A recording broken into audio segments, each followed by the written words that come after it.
উচিত। আর এই সমস্ত কথা শুনলে আমাদের সমাজের এক শ্রেণীর মানুষ হচ্ছে কত কত এটা বুঝার জিনিস ভাই, বুঝার জিনিস। দুঃখ লাগে কথাগুলো, এটা দুঃখ লাগে। এভাবেই ধোঁকাবাজি করা হয়, এভাবেই প্রতারণা করা হয়, এভাবেই মুসলমানদেরকে ধোঁকা দিয়ে তাদের ঈমানকে হরণ করা হয়। আল্লাহ পাক বুঝবার তৌফিক দান করেন। এই জন্য ইন্নাল্লাযীনা ক্বালু রাব্বুনাল্লাহ সুম্মা ইসতাকামু, বিধানদাতা একমাত্র কে? মানুষ আইন করতে পারবে এক শর্তে, মানুষের কোন আইন আল্লাহর কোন আইনের সঙ্গে কন্ট্রাডিক্টেড হতে পারবে না।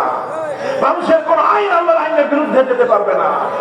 যে মানুষ আল্লাহর আইনের বিরুদ্ধে আইন করে সে আল্লাহর সঙ্গে যুদ্ধে জড়ায়। যারা আল্লাহর সঙ্গে যুদ্ধে জড়ায় আল্লাহর বান্দারা তাদের বিরুদ্ধে যুদ্ধ করতে প্রস্তুত থাকতে হবে।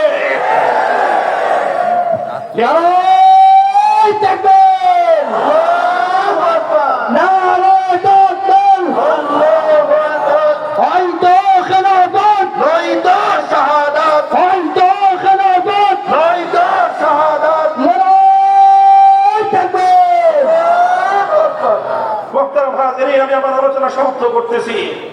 এক কথা আপনাদের কাছ থেকে শুনতে চাই, এই যে এভাবে আল্লাহকে রব বলে ঘোষণা করেছেন, রূহের জগতে ঘোষণা করেছি, দুনিয়াতে এসে এতদিন বলেছি, এতদিন বুঝে বলি আর না বুঝে বলি, আগামীর দিনে বুঝে শুনে রব মানবো একমাত্র কাকে?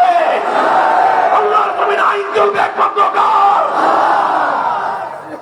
আল্লাহর প্রদত্ত আল্লাহর কোরআনের রাজ কায়েম করতে হবে। এজন্যই বলি ইসলামী হুকুমত কায়েম করতে হবে, ইসলামী খেলাফত কায়েম করতে হবে। ইসলামী খেলাফত কায়েম করা ছাড়া জমিনে আল্লাহর রুবুবিয়্যত বাস্তবায়নের ভিন্ন কোনো উপায় নাই।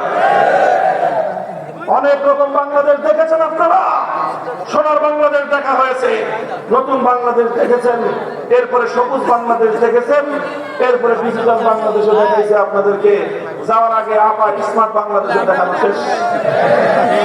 রঙে রঙে অনেক বাংলাদেশ দেখেছেন, বাগেরহাটের প্রান্তিক অঞ্চলে, সীমান্ত অঞ্চলের, একেবারে সমুদ্র উপকূলীয় অঞ্চলের মুসলমানেরা, আমি তোমাদেরকে জানতে চাই, বলতে চাই, তোমাদের কাছ থেকে আমরা এই বিষয়ে আমাদের পক্ষে তোমাদের অবস্থান জানতে চাই। এবারের বাংলাদেশ দেখতে চাই আমরা ইসলামের বাংলাদেশ, খেলাফতের বাংলাদেশ।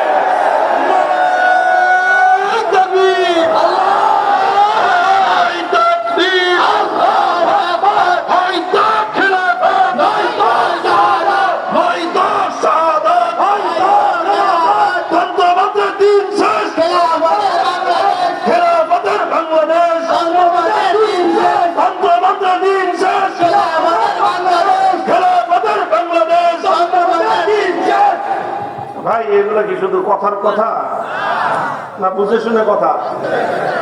শপথ, অঙ্গীকার বলেন, কার সাথে অঙ্গীকার?